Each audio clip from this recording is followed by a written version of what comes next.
This episode is sponsored by BetterHelp. Our listeners get 10% off their first month at betterhelp.com/soundstrue. I feel like one of the biggest challenges and delusions in Western therapy and spirituality is this idea of a separate self on its path to healing. What we're waking up to is that there's no separate self here, and it's a belonging that can either be described as completely connected with everything or everything itself.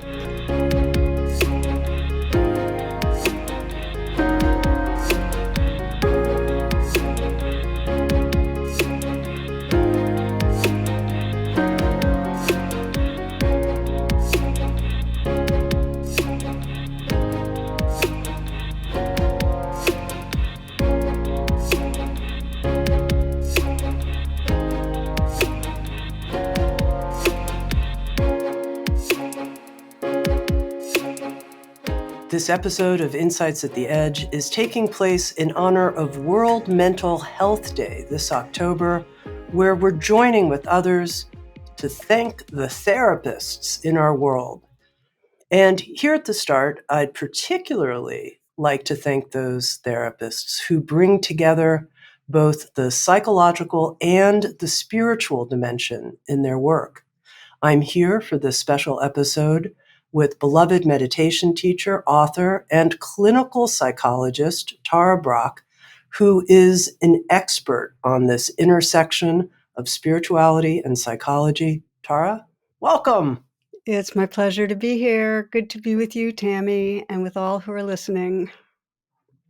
In preparing for this conversation, thanking the therapists, I did a kind of life review, if you will, but it was just a review of my time with therapists and in conversation with them over my life. And I made a list of the people that I wanted to thank from my heart. And I realized that in each instance, there was this some quality where I was able to be met, a same quality, a through quality, where each of these people, they could find me at a time where inside myself, I wasn't sure I was findable. And I wanted to start our conversation hearing from you. What do you feel it takes for someone to meet another person? And it doesn't even have to be a therapist, but when someone's in pain, how do we meet them? What inner attitude, posture, capacity do we need to have to be able to do that? Yeah, that's a beautiful question. I mean, because there is some place in us that knows what it's like to be the other. I mean, we have this shared realm of experience, but I could say for myself, there has to be, for me to meet someone, some sense that this could be me, that I kind of know this. I know this from the inside out, what it's like for you. So I'm not. So there's not a relating from a distant place or an above place. Oh, poor you. You know, it's like really, yeah, we know this one, and feeling with another. And then there's a genuine tenderness that's there, an embodied tenderness. And at the same time, I know when I'm with people, there also has to be enough space, a kind of mindful presence that I'm not overwhelmed. So it's that balance, of that open, tender resonance and enough space to help hold a container for what's going on.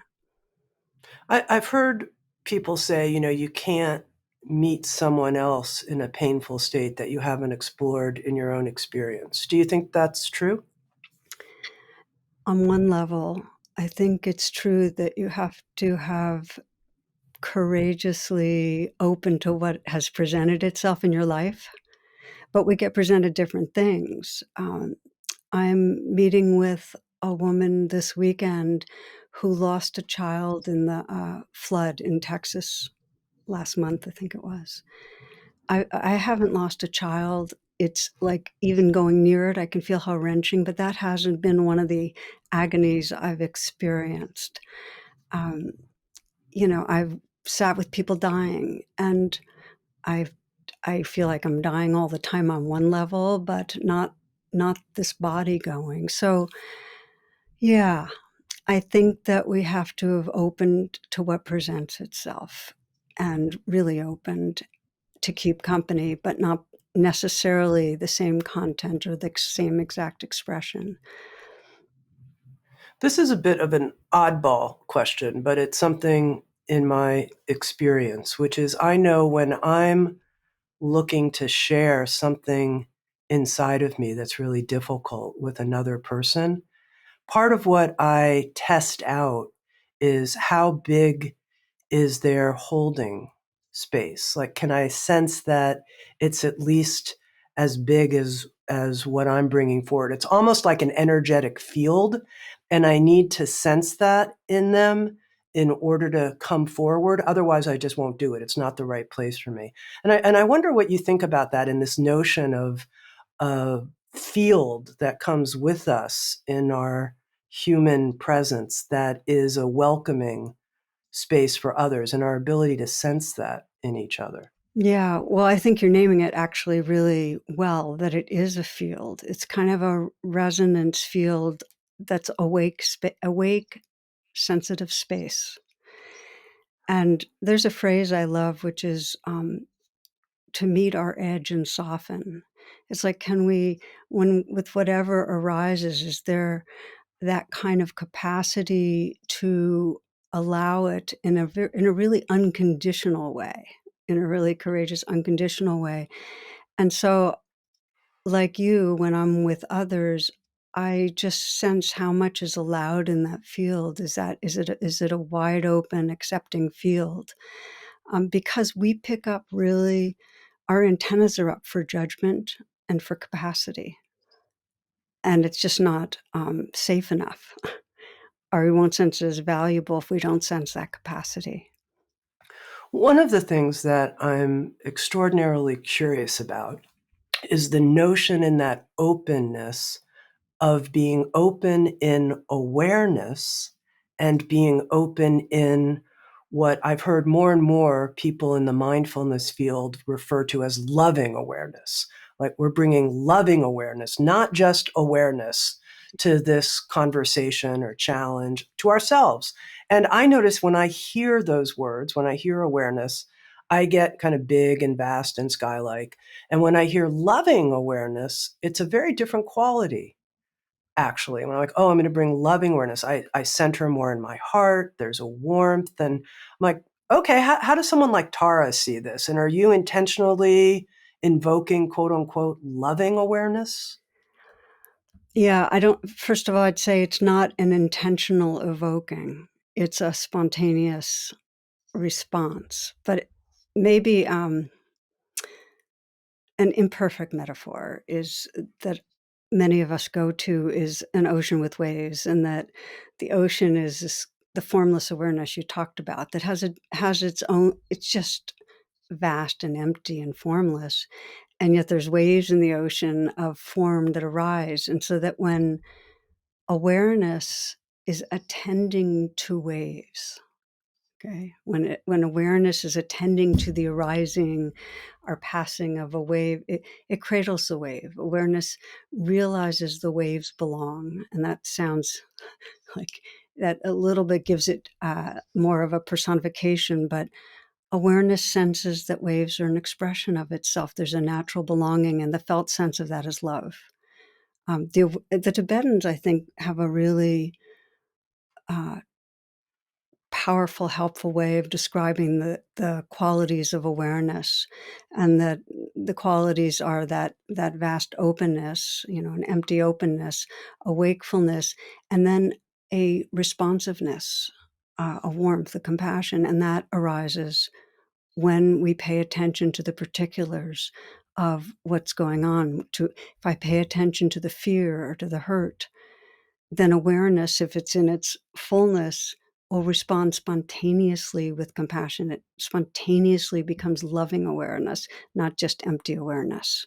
Yeah, that's helpful. And I like the metaphor and I like the cradling of the waves. You said something that got my attention though, that it's not intentional, it's a natural arising. And I want to zero in on being in a state of pain oneself.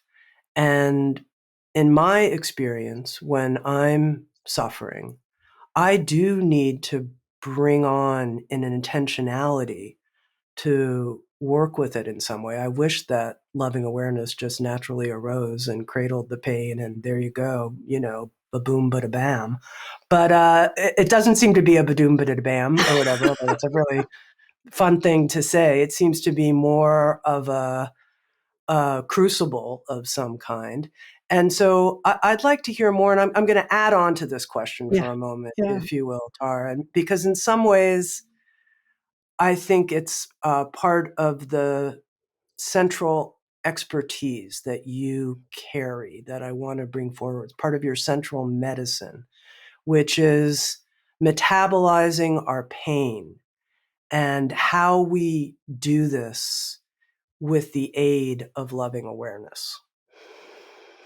First, I want to honor what you're saying in the sense of the difference between spontaneous and intentional, because it is the nature of awareness to spontaneously get tender in the face of pain.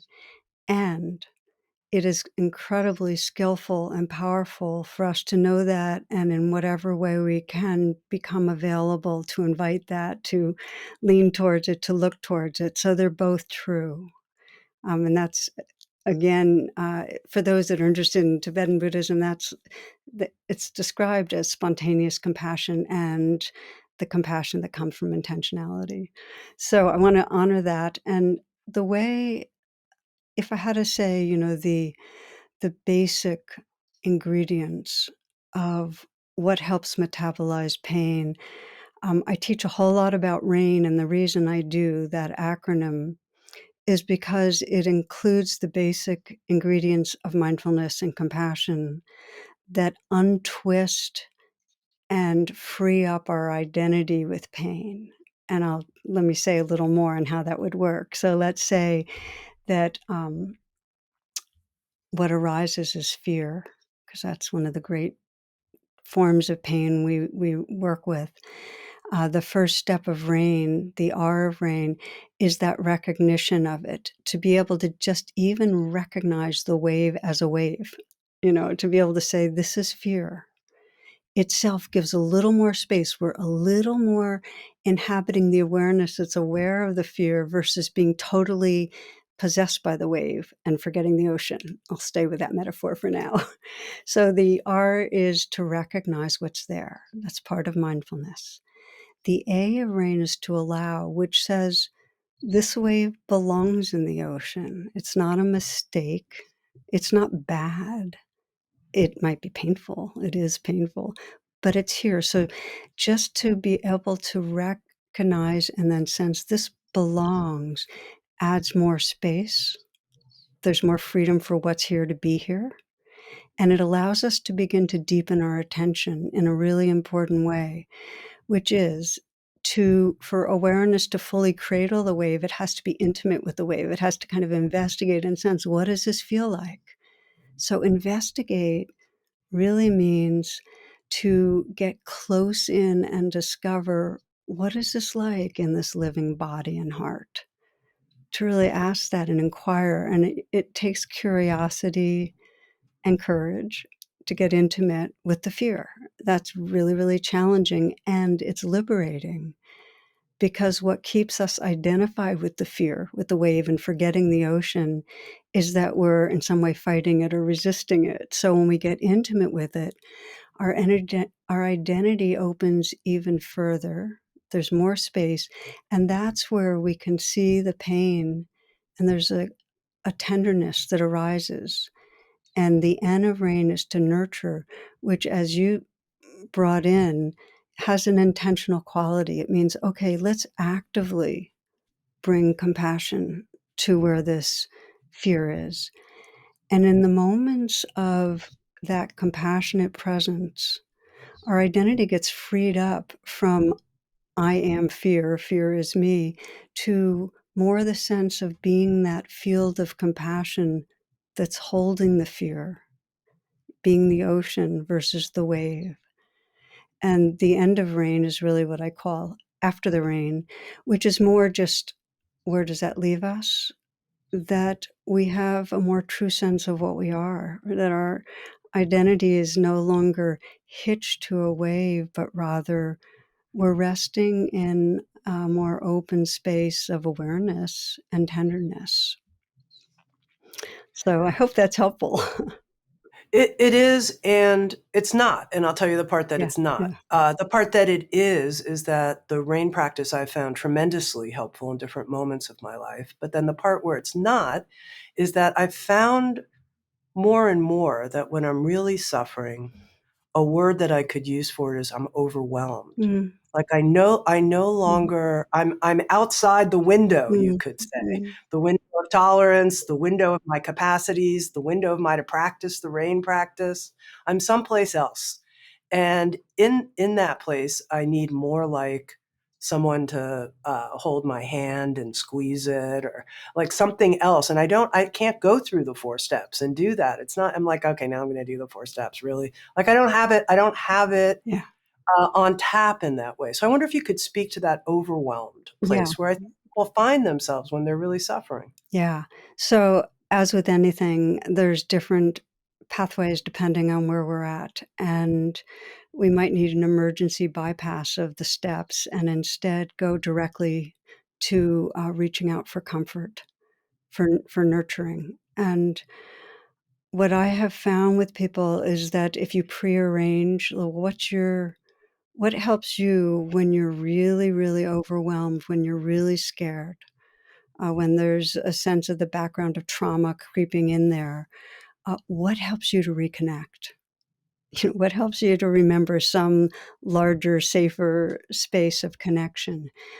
And so I investigate. And so I would say to you, Tami, um, if assuming you're not overwhelmed right this moment, what have you found that in some moments begins to give you a little more sense of safety and connection? Well, I think that's where connection is the key word, and this theme that we're weaving through our conversation of thanking the psychological and spiritual mentors in our lives. That's actually, I think, one of the great gifts is just, and something that we can offer to each other. And I try when I'm not overwhelmed in all those other spaces to offer it to other people, which is just this, I'm here for you. I'm here with you. I'm here with you. I feel you. I sense you, that connection. When I feel that in a really genuine way, not just the words, but it's more kind of sensing heart resonance with someone. That's the number one thing that helps me.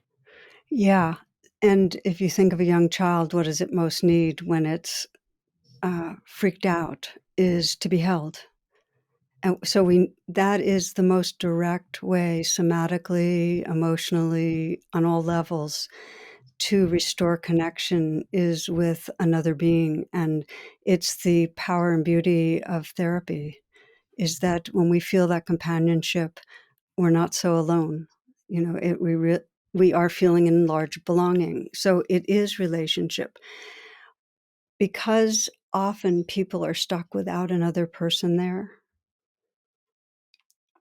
Then it becomes really helpful to find, well, what are your pathways where you can invoke another person's presence, when you can learn actually, and it's very powerful to do, to really feel that others are there, that you're belonging when you don't have that access. And so, even in therapy, I think one of the things really good therapists do is, which is really empowering, is help clients find those pathways to feeling that larger belonging and companionship without having a person there. So it's a real both end in this case. And for many people, even just the word prayer really makes a difference. Like if they feel utterly stuck and overwhelmed and then in some way ask for some larger loving presence to be with them. And it might be the presence of their grandmother, or it might be a spiritual figure or whatever. That longing to have that companionship actually is like a bridge to belonging. Expressing that prayer actually helps to call in and invoke that loving presence. So I think we need pathways, all of us, to be resilient because overwhelm is so many are feeling it. I like that a lot, Tara, that notion of prayer, because it seems like there are all kinds of inner ways, as you said, even without another physical person present, that we can create that quality of being contacted and held. And the inner visualization and invocation, it's amazing how well it works if you're really in it, if you really feel that sense of a holding presence, as it could be in prayer, with a form of a greater compassionate whole. But I found even invoking certain friends Yeah. and their love of me, or my wife, or petting the belly of my two beautiful dogs, even from a distance. It's almost like even from a distance, there's some quality of the presence of the other that's truly there. Isn't it? It's beautiful. And here's the thing that I did a talk recently on the power of imagination, is it's actually a skill we develop. And it is every bit as powerful as the actual presence of someone. I'm doing a whole program on grief right now. And for so many, if they can begin to sense the spirit, the field of that's kind of sacred beingness of the person they've lost, and call that, and connect to that, there's a powerful, timeless kind of loving that emerges.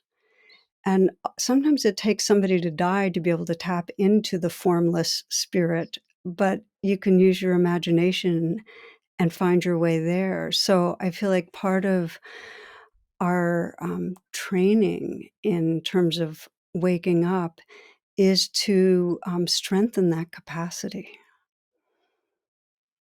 And how do you suggest people strengthen that capacity?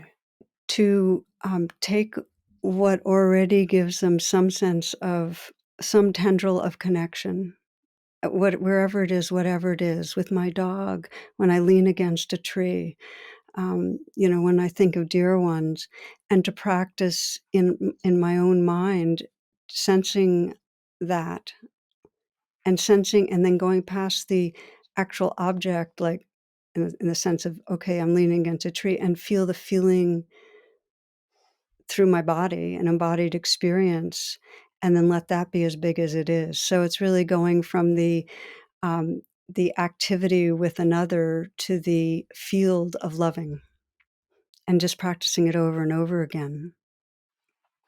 As we're talking, what I'm reminded of, and I'll just be brief here, but as a alienated teenager, I remember reading a short story by Carson McCullers called "A Tree, a Rock, a Cloud," and it was this tendril of connection in a tree, a rock, a cloud Mm, before even connecting with human beings. mm. And I thought, there you go, Tami, a tree, a rock, a cloud. Start there. I love that because when we are most undone, it can be the hardest sometimes to imagine a human loving us or being with us, that because we're turned on ourselves. And it's often easier with the dog or the tree or the rock or the cloud. So that's the power of finding that tendril and then building it. Yeah, I love this word tendril Yeah. too. Mm. It's Me too. beautiful. Yeah. One lock of hair, just hold on to that one It's lock. got the whole world in it. Now, I promised our listeners we were going to talk about the intersection of psychology and spirituality and practicing from that place. And there's a lot of discussion about this, dialogue. Is that a psychological approach or a spiritual approach? Which one? Are they woven together in some way? Are they separate channels that we can work on? And I'm curious how you see it. All right. So I'm going to go a little conceptual on you again first, and then we'll ground it. That the metaphor for me that works best is like imagining us as, kind of waking up in concentric circles, and, the early primitive is I am a body, we're identified with this body, and then feelings, but the feelings include the body, and then thoughts and beliefs, but that includes the feelings in the body, and then I'm part of the whole, I belong to the whole, I am the whole, and it includes everything already inside it. So the task of each circle that we're growing into is to integrate the prior ones. If I'm going to be, feeling my being in a conceptual way, I need to be integrated with feelings and emotions and so on, and to keep on widening. Because just like a tree needs to keep growing, when we don't keep widening, they're suffering. We're contained in something too small. We're suffering. So most of us have a pretty familiar identity with the kind of egoic self, with the mental self. To different degrees, we've integrated, the feelings, the different shadow experiences, and most of us have some perceptions of something larger, of a kind of mystery, our beingness that's greater than this identity as a separate self. And so that's where a lot of us land. And a lot of therapy will focus on integrating the emotions that have not yet been integrated. And in that process, in the process of opening to the fear, the way we were talking about it, we discover an openness and a presence that's larger than the fear. So it actually leads us to the spiritual. And many people, will practice spiritual practices and find that they become resources to do the earlier unfolding of the mental level. So I'll give you some examples, because I think it's better to do examples. That one woman I was working with, an executive coach,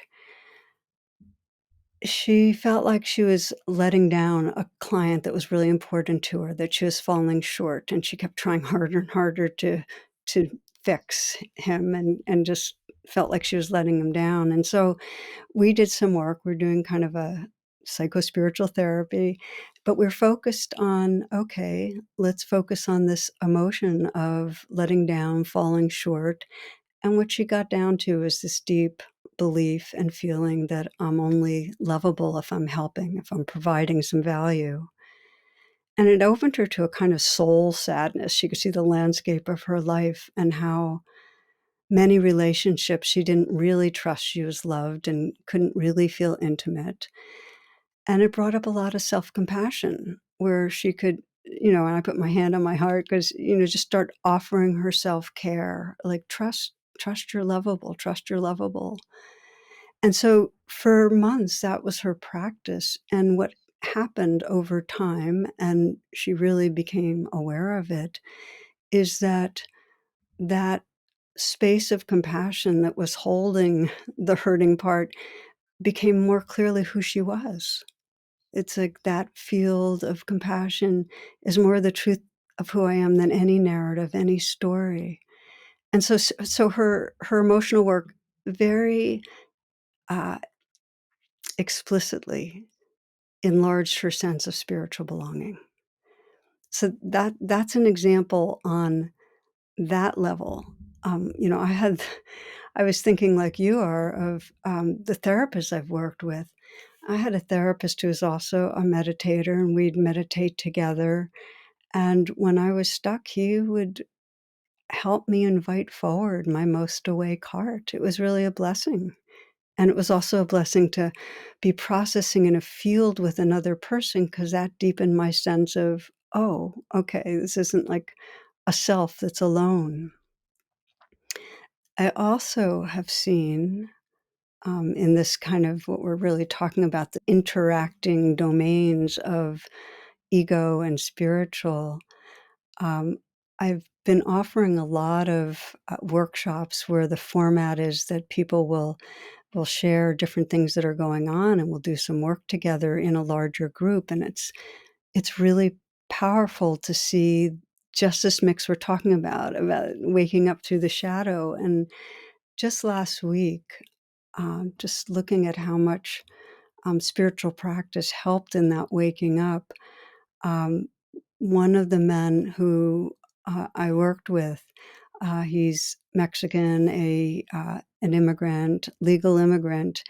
Um, right next to his building, ICE has been coming down on, like raiding and taking people away. And he is stuck with this huge amount of fear. So he was sharing this in the larger group. And as you can imagine, all those heart emojis were coming, and he could feel himself being held in something. And I asked the question you and I were just talking about. I said, what gives you the kind of tendrils of connection when you're on your own that helps you to be with this fear? Because it's traumatic fear. And he told me that that what he would do is listen to Christmas music.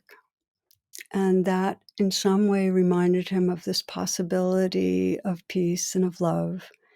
And the other thing was that he lives in a condo with 36 other people, and he buy plants and put them around outside. Because he said that if 36 people can see plants and feel more of their connection to nature, then he feels his belonging to all of them, and that opens him. So I'm sharing this because between the space of the heart space of the group and his own pathways of connecting, that helped create the space that the fear was there, but he had room for it. And it feels really powerful for me to think of how many people right now so deeply need a larger taste of their larger belonging, and to be able to work with all the shadow emotions that are coming up. I'm going to take this question, if you will, from a different angle for a moment, which will show a different pair of glasses that I bring to this conversation than what Yeah. you're describing, because the model that you're offering of the concentric circles from body to feelings to thoughts to the spiritual realm that includes all, that makes sense to me. And then in my experience, working with very gifted spiritual teachers over the years, was people who could be in that outer boundless space, but were clearly missing some of the work that's required. And it came up relationally in different situations. And this was very apparent to me that they weren't, even though they could be in a huge, expansive meditative state, and I would meet them there, then I would witness other instances relationally where they were clearly reactive and mean and other things. And I thought, okay, this big expanded circle doesn't resolve all the other, you could say, psychological levels of how we interact with each other when we get triggered in situations. And this became such an important issue Mm. for me, Tara, in my own life, because for whatever reason, that kind of meditative expansiveness has come to me more naturally than relating successfully, consistently with other people, which has been much more challenging for me. And so in my own life, I was like, okay, I have got to do a lot of therapeutic work. And I also love meditation and being on the cushion. And they felt really separate for a long time, almost like I was working on different channels of being, not so much like this concentric circle. It felt like they were different channels. Like, oh, now I'm on the cushion. Oh, now I'm working out why I barked at that person and interrupted them, and etc. And so I just first of all just wonder what you have to say about that before we take it further. Yeah, I've seen it happen too. It's really, really common that people can have all sorts of spiritual experiences, but if they haven't done the inner work of integrating the shadow, then it is very compartmentalized. And I watched that. I was part of a sect where we had a very charismatic, brilliant teacher who, for some people, could bring all sorts of insights and healing. And he created enormous harm, sexual abuse, enormous harm. I mean, he hurt me. I had less trauma in my body, so it didn't. So I ended up growing through it.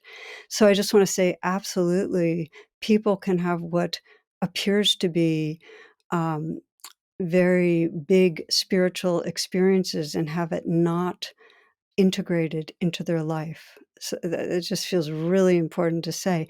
And for each of us, it's very much in our culture to compartmentalize spirituality. And we're a church on Sunday culture and go off to, we're still, it's the idea is what happens at the retreats and what happens in the monastery. And then you come home and blow up at your partner. Or I can say, I come home and blow up at my partner. So I think that is the work of our culture to integrate. And the biggest signs of spiritual experience that do not have that integration is that they're somewhat disembodied.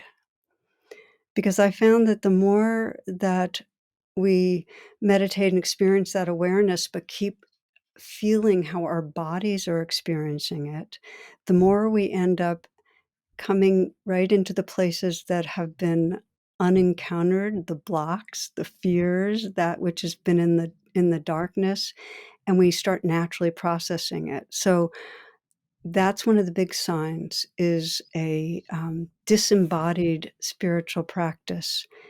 And it feels really important in our culture today to support each other in walking through what's difficult, so that we don't have that kind of experience of thinking we're more awake than we are and actually causing harm. Now, it's interesting that you bring up this word compartmentalization, being parts of us being compartmentalized and not wanting to compartmentalize spirituality to the cushion or to a Sunday service. I'm with you there. But the use of that word, what's really interesting to me is it seems that, and I'll speak from my own experience, that there are shadow issues. And what I mean by that are areas of deep pain driving different parts of my behavior that feel compartmentalized when I discover them, almost like they're hiding in a little cartoon bubble someplace deep inside me. And I finally have come to see it and bring it to awareness, because certain things have happened in the external world that are like, Tami, if you have a clear truth-telling conscience, as you say you do, you need to look at this, girl. And then I look and it's like, oh, it was hiding down there. I didn't even know it was there.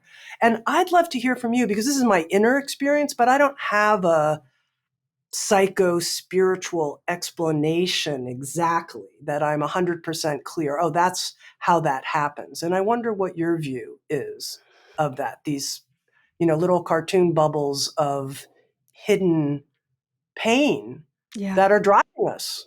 Yeah. I feel like a lot of us have that, and we haven't gotten at those pockets because our habits are designed to keep us from paying attention to what's difficult, our day-to-day habits. And if spirituality is considered something that we're doing on the cushion or in the monastery, as opposed to something that we're doing or exploring, how is this living in this relationship right this moment, or in the way I'm working, or in the way I'm eating, or in the way I'm serving. In other words, if it's compartmentalized, it won't unearth those pockets. So in the moments that we actually bring spirituality into daily life, we start seeing all sorts of things. And for me, one of the big ways, one of my practices that really was incredibly revealing, was to have this intention to pause anytime I found myself judging in an aversive way. So this isn't on the cushion. This is like, go through the day and I start running thoughts, pause. And what I started finding was, the first thing that I noticed when I'm judging is, that somebody else is wrong, and if I could make that U-turn and say, "Well, what's really going on inside me right in these moments?" Oh my gosh, I started finding all these layers of untended, insecurity and needs that I just had not been having my eye on, a whole gold mine. So I had to bring spiritual practice to my relationships. Like, I had to, like, consider this a spiritual practice, watching judging. And I just wanna say that it's really helped to do that, and also do that with a therapist, so that you bring those daily life situations for deeper, witnessing and feeling and opening into the therapy situation, because we have such a habit of avoiding what we don't wanna feel, and it gives us more safety and more encouragement, more accountability to explore them, with the companionship of another. This judgment example is really powerful, Tara, and I'm curious, what did you discover about what it was that you didn't want to feel in pausing I mean, because if I think to myself, it's something I've actually been starting to do, but I notice I don't like doing it because I enjoy judging so much. So I'm a little bit like, really? Now I have to drop this one too? This has been so fun, this little jag that I'm on. But I come back and think, what's really going on here? But what did you discover about what you didn't want to feel? Yeah. Um, it comes down to fear, but different versions of fear. One form is, some basic narcissism or need to inflate myself and and be better than. That I need to be special, I need to be better than. And so there's some way, this habit of, uh, putting others down. But a deeper one, in a way, is, let's say, with my all my judgments around what's going on in our world, in our society, is that when I'm judging, when I'm angry, when I'm blaming, if I really pay attention to it, underneath that is fear, of what's happening, and a sense of powerlessness. And I don't want to feel fear and powerlessness. So that blaming gives me some sense of control. But if instead of blaming, I let myself feel powerless, feel despair, go into grief, which is underneath all of that, I end up landing up in a place of caring, because I'm grieving a loss. There's something that I love, that I care about. So what I have found is that if I can do the U-turn from judging and anger, it brings me, because whenever we're angry, there's something we're caring about. It brings me down to care, and then I can respond to my world from a larger, place. That's really helpful. Does this work with self-judgment as well? And what have you found underneath that you don't wanna feel? Yeah, well, self-judgment's the same thing in a way. It's that, there's an insecurity that, if I don't change, I'll never be lovable, I'll never be okay, and when I can see that, there's a tremendous amount of tenderness that comes up when I can see how much that runs the moments, that I have to be different to be okay. If I can get to self-compassion, then there's a sense of a larger beingness, that it's like my spiritual heart can hold my human heart, and I'm not so identified with the deficient self. So that's the kind of pathway there. You mentioned, Tara, that you've been working recently helping people with grief and bringing, if you will, and I'm going to put this language now forward, a psycho-spiritual approach to working through grief. And I wonder, for someone who's still asking this question of, well, what would be the psychological part of working through grief? And what would be the spiritual part? And how would you see them supporting or coming together? How you see that? Yeah, no, that's actually a really good question. Um, we will avoid grief until we can't avoid grief, and so there's the standard ways we avoid it, but they're actually really big. We have grief about a lot of stuff. It's not just the official stuff we grieve, but there's just the loss in our world as we've known it, the changes in our environment. There's all sorts of levels there's deep sadness underneath, but we don't go there because we have these patterns of trying to stay away from pain. And the big ones that we use are um, anger, blame, negotiating, numbing, depression. So often when people are working with grief, they're actually working with those emotions that are showing up instead of grief. They're working with the numbness, they're working with the depression, they're working with the anger or anxiety. So often the first step is to be willing to bring attention there and to say, this belongs, this too, make room for it, and really bring that tender presence so it can unfold itself. And if we let it unfold itself, we'll find underneath there's a sorrow. And the teaching is like Francis Wheeler, who wrote a wonderful book on grieving, that we become an apprentice to sorrow, that sorrow becomes a portal that actually reveals to us a very timeless kind of loving. But we have to go through it. We have to be willing to feel it. And that's for all of us.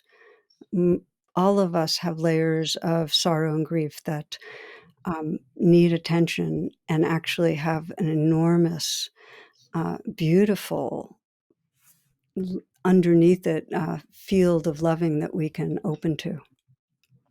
This phrase, this belongs, I read this in your book, Trusting the Gold, which sounds true. And it's had a big impact on me. I use it a lot, Tara. I really love that practice, just this belongs. I wonder how you apply that in our world today.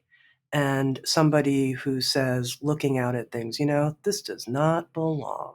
This does not belong here on the human collective dimension. And if spirituality, this is the second part to this, is not going to be compartmentalized, and instead it's going to transform how we live, how we do that and still be able to work with this belongs, the atrocities that we see and are experiencing. Yeah. Yeah, I got a similar question with radical acceptance. Like, how do we, what does it mean to Sure. accept the atrocities? And we're not accepting in the sense of saying, this is good, I'm for it.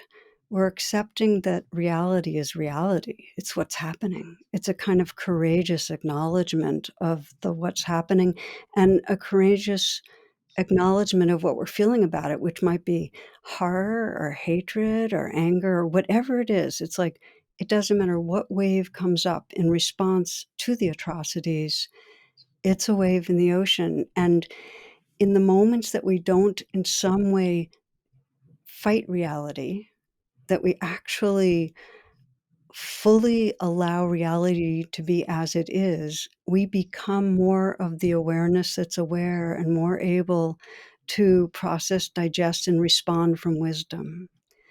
So we take it to what's going on today. There's not a day that goes by now that I don't go into a trance in some way of reactivity, where I don't read and hear news and go right inside the narrative of good guy, bad other. And so for me to be able to keep pausing and sensing my anger, my blame, my horror, what's going on, and say this belongs, immediately gives space for what's there and more allows more room for presence with what's there. And then I can do that process we talked about before, where I can get down to where I care. But if I fight it and say this shouldn't happen, I've basically lost access to any possible connecting with a larger sense of being. When it comes to thanking the therapists in our world, I know that a lot of therapists, people who are my friends, not only like you, are they suffering every day in some form of finding their way of working with the news reports so that they can be heartfully present. But then the people that are coming into their therapy sessions are not in this individualistic way isolated from the collective evolution that we're all going through. And I think this is an important thing to talk about, how much of what's happening in the world is present in the therapist's office. And I'm curious how you see that. I feel like one of the biggest challenges and delusions in Western therapy and spirituality is this idea of a separate self on its path to healing. Um, what we're waking up to is that there's no separate self here, and it's a belonging that can either be described as completely connected with everything or everything itself. We're either the whole or we're waves that interrelate with the whole. And so, just to ground that, because I realize that's, out there statement, what feels like we need in the West is more of a sense of our collective belonging that we get through practicing together, that we get through sharing our suffering, so that in these groups that we do online, it starts becoming clear that we're in a field of anxiety. Of course, where it's the air we're breathing. So, of course, when I feel anxiety, and I feel more than I often do, it's society's anxiety, kind of running through my nervous system. And so that when we're together and we're naming what's challenging, we start realizing it's not my anxiety, it's the anxiety. It becomes less personal. It becomes less my project to get free of, and more becomes part of the collective environment that we're all waking up through. And that seems really, really important. There's a number of different pathways that help wake us up to that kind of collective belonging. It's the Ubuntu saying, I am because we are. It's that understanding that it's happening together. So one of them is, practicing meditation together, practicing looking at the difficulties together and waking up through them. Another is serving. Um, if we can offer ourselves, and sometimes just even the activity of serving reconnects us with the reality that we are serving what we belong to. And I'll share a quote with you that I actually pasted in here so I could read it, that I thought that I just ran into and loved. It's by John Rodell. He says, "Whenever I feel helpless in this overwhelming world, I become a helper.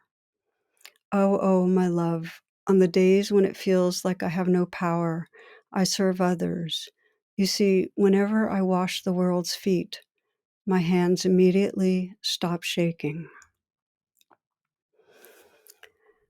We need to know we belong through talking together, crying together, celebrating together, serving together. And I feel like that's more than ever right now in these times. If we want to resist what's going on, the shadowy stuff, we need to hold hands and remember our belonging.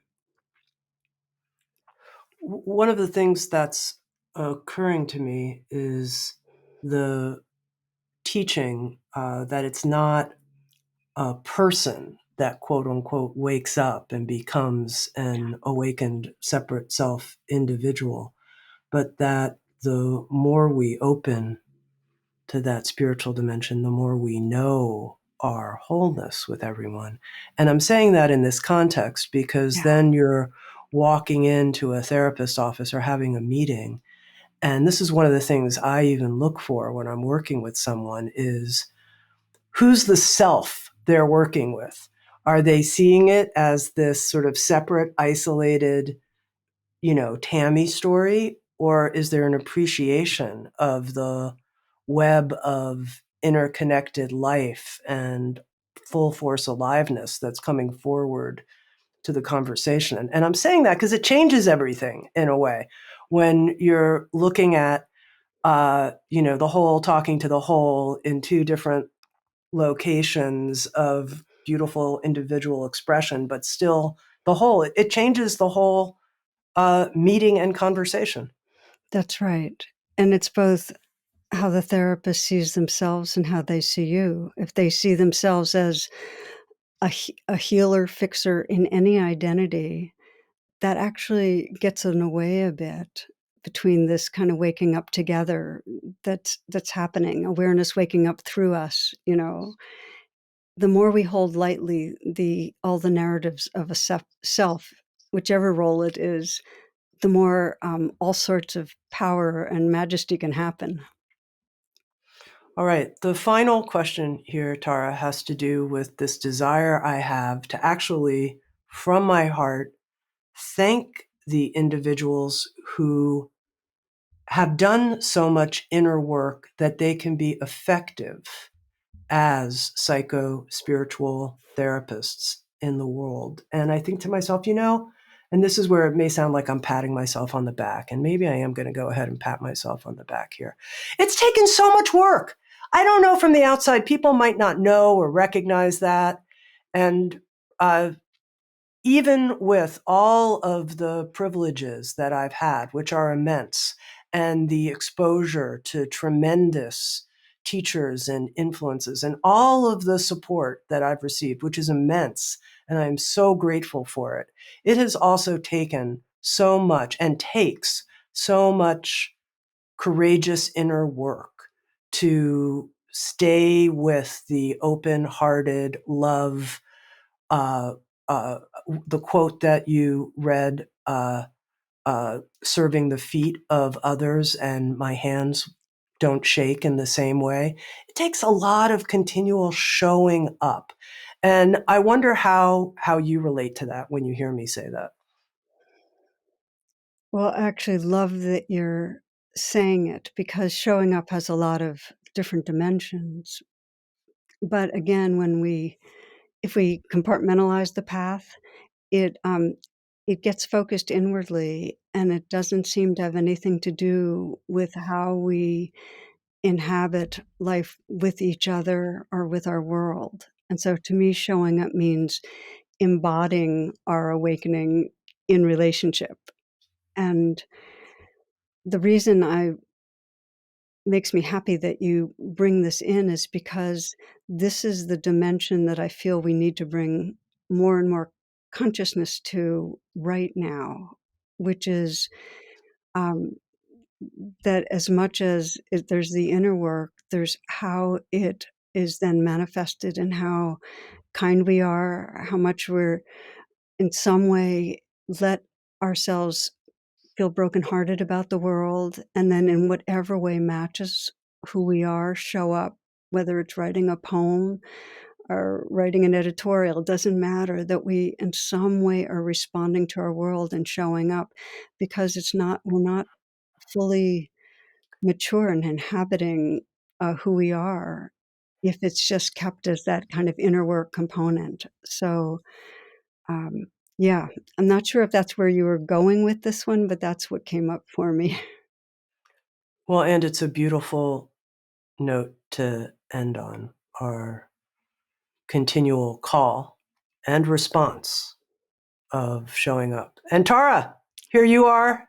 Thank you for showing up with Sounds True, with this special episode, thanking the therapists in our world, especially those bringing together a psychological and spiritual dimension. And a big bow to you. Thank you. I'd like to say the same, Tami. Really, I love the way you show up in the world. I really do. I value it so much. Thank you. Thanks, everyone. Keep showing up with each other. Much love.